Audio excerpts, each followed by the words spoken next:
6 గ్యారెంటీలకు మోసపోయిన ప్రజలు కాంగ్రెస్ పాలనలో ఇబ్బందులు పడుతున్నారని మాజీ సీఎం కేసీఆర్ అన్నారు.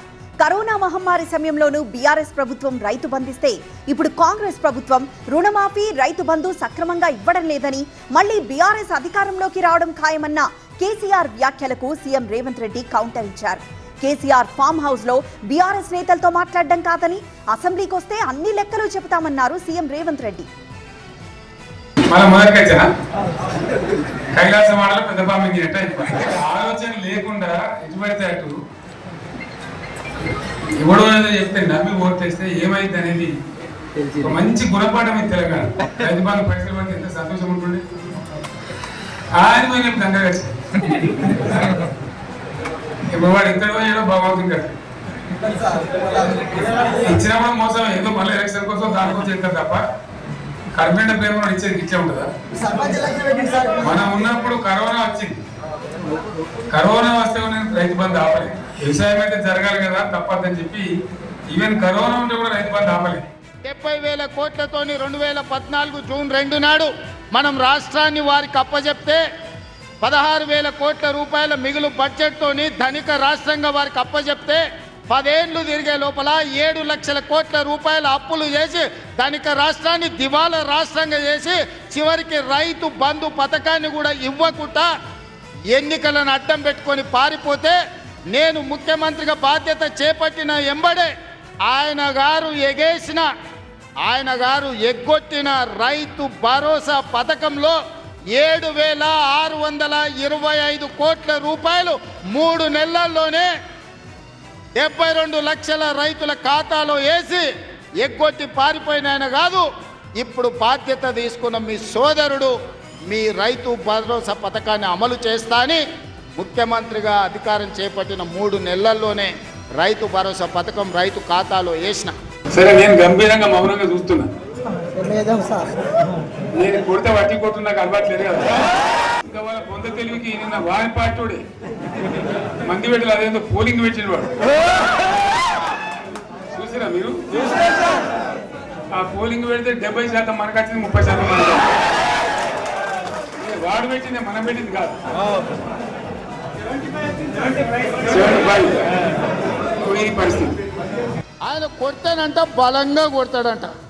సరిగ్గా నిలబడేది నేర్చుకోని ఆయన కట్టె లేకుండా. నీ పరిస్థితి ఎట్లుందో తెలంగాణ సమాజానికి తెలియదా? నువ్వు తూగుతున్నావా, సోగుతున్నావా, నువ్వు నిలబడగలిగే పరిస్థితిలో ఉన్నావా? కాదు రిపోర్ట్. పోయిన సంవత్సరం మన గవర్నమెంట్లో వచ్చిన ఆదాయం కంటే 13,000 కోట్ల రూపాయల ఆదాయం తగ్గిపోయింది. ఇంకా మార్చి పోయే వరకల్లా ఇంకో 3-4 కోట్ల, అంటే 15,000 కోట్ల ఆదాయం పోతుంది. మన గవర్నమెంట్ ఉన్నప్పుడు ప్రతి ఏడాది 15,000 కోట్లు పెంచుకుంటూ పోయినాయి.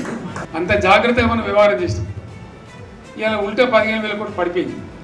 ఇంకా వాడేమి ఇస్తాడుగా? ఇంకో ఇస్తారా? ఇంకో 4-5 నెలలు అయితే జీతాలే కష్టమైంది ఉంటుంది. అందరికి పెండింగ్ పెట్టి రిటైర్ అయిన దొరుకుతారు పైసలు, మీరు చూస్తారు కదా పేపర్లలో.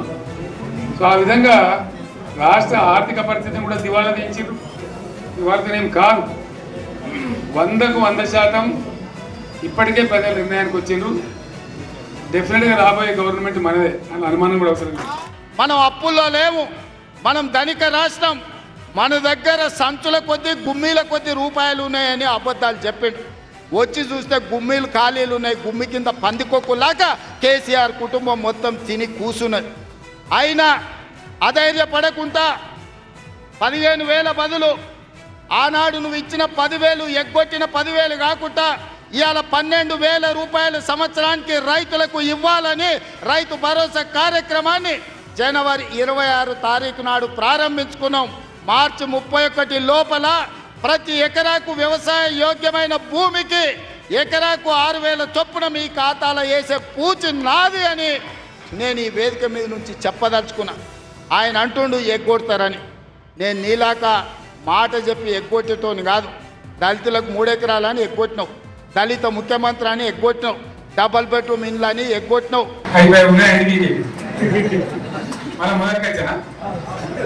కైలాసవాడలో పెద్ద పామింగ్ అంతే కదా. ఆలోచన లేకుండా ఎటుపడితే అటు